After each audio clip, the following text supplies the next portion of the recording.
Hello everyone, welcome to another video of this revision series. In this video, we will talk about gastric acid secretion and antipeptic ulcer drug. We all know gastric acid is secreted by parietal cell present in the gastric mucosa. Suppose this is the parietal cell and this is the gastric lumen. So this is the luminal membrane and opposite to that this is the basolateral membrane. In both the luminal and basolateral membrane there are various proteins. Some are channels, some are pump. Like in the luminal membrane, there is H plus K plus ATPase pump along with some channels like potassium channels or chloride channels. And opposite to the membrane, that is basolateral membrane, here there is a exchanger protein called chloride bicarbonate exchanger. And this exchanger protein exchanges bicarbonate with chloride. Bicarbonate goes from inside to the outside and chloride ion comes inside. Now looking for the biochemical reactions occurring inside the parietal cell. Due to metabolism there is accumulation of carbon dioxide, and this carbon dioxide along with the cytoplasmic water with the help of a carbonic anhydrase enzyme produces bicarbonic acid. And this bicarbonic acid is a weak acid, so it gets dissociated into H plus and bicarbonate, and this bicarbonate will now go outside in the exchange of chloride ion with the exchanger protein, and this H and the chloride ion which enters inside the parietal cell will now go outside the lumen after reaching a certain concentration gradient, and the H plus ion will now combine with the hydroxy ion formed due to the splitting of H2O to produce H2O. Because this hydroxy ion is a very toxic radical, so it should be neutralized as soon as possible. And as a splitting of H2O, H plus ions are produced. This H plus ion will now go to the lumen with the help of this ATPase pump. Now a question may arise, why the necessity of a pump?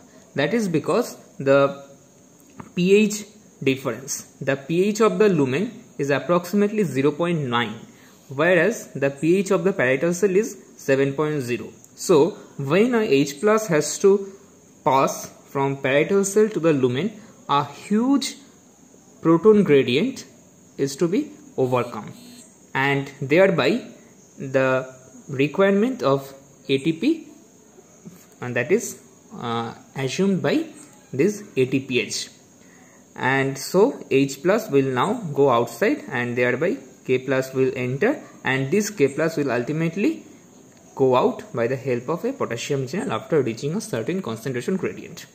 So now in the lumen of stomach there is various electrolytes like chloride, potassium, H plus, and the H plus will be responsible for the acidic pH of gastric secretion.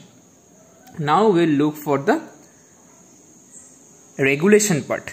So again, this is the parietal cell and this is the luminal membrane. Here this is the ATPase pump or proton pump, and in the basolateral membrane there are various proton receptors that are responsible for the regulation of gastric acid secretion, and these protein receptors are mainly controlled by various chemicals or hormones secreted from various sides of stomach or from outside. Like there are H2 receptor for histamine which is secreted from enterochromaffin like cells. There is muscarinic M3 type of receptor for acetylcholine secreted from the vagal nerve ending, and gastrin receptor for gastrin secreted from the G cells of the gastric mucosa. Again, histamine which is secreted from enterochromaffin like cell is regulated by some other chemicals, and these are again acetylcholine which now acts on the M1 receptor, gastrin acting on the gastrin receptor, and somatostatin secreted from D cells will now inhibit the ST2 receptor, and thereby the all actions will now facilitate the secretion of histamine from this ECL. Now the main mechanism of action of these chemicals or hormones. Histamine acting on the H2 receptor. This H2 receptor is a G protein coupled receptor, and this G protein has two subunit like secretory subunit or stimulatory subunit and inhibitory subunit. The stimulatory subunit will activate the adenyl cyclase, which will convert ATP into cyclic AMP, and this cyclic AMP will activate protein kinase A, which will ultimately stimulate the action of ATPase pump. And the inhibitory subunit is actually stimulated by the somatostatin secreted from D cells and also by the prostaglandins. So adenyl cyclase is a second messenger which has two receptors, and for the muscarinic receptor, acetylcholine after acting the muscarinic receptor ultimately activate the phospholipase C, which will degrade phosphatidyl inositol bisphosphate into inositol triphosphate and diacyl glycerol. This diacyl glycerol will activate protein kinase C, which will ultimately stimulate the action of ATPase pump, and it will also accumulate calcium ion. This will also activate the protein kinase C, and it has direct action on the calcium channel, so it will facilitate the calcium entry. Again, gastrin acting on the gastrin receptor will act on the same pathway by activating phospholipase C. So this is all about the regulation of H+ secretion. Now we will look for the antipeptic ulcer drugs. There are mainly 4 groups of drug. Number 1, which neutralizes gastric acid secretion. These are very primitive type of drug, and they are classified into 2 subtypes: systemic type, that is sodium bicarbonate, and non-systemic type like aluminium trihydroxide, that is a buffer, and magnesium dihydroxide, that is a non-buffer neutralizer. Next is the very important drugs which reduce gastric acid secretion.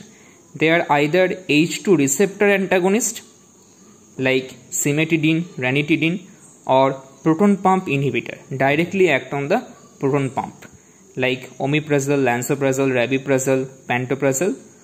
Anticholinergic acting on the M3 muscarinic receptor like pirenzepine, telenzepine, or prostaglandin analog. We have already discussed that prostaglandins actually stimulate the inhibitory G protein, and thereby it inhibit the action of adenyl cyclase, inhibit the second messenger, and thereby the proton pump is actually inhibited. So the analog of prostaglandin like misoprostol will act as antipeptic ulcer drug. And some mucosal protective drug like sucralfate or colloidal bismuth subcitrate also include in this group. And there are very important anti-H. pylori group of drug. They mainly include some antibiotics, antimicrobials, along with the gastric acid reducing drug, that is amoxicillin, clarithromycin, and tetracycline, and these are mainly given in a regime. So this is a very brief idea about the antipeptic ulcer drugs, and thus ends the today's topic, gastric acid secretion and antipeptic ulcer drug. Thank you guys for watching.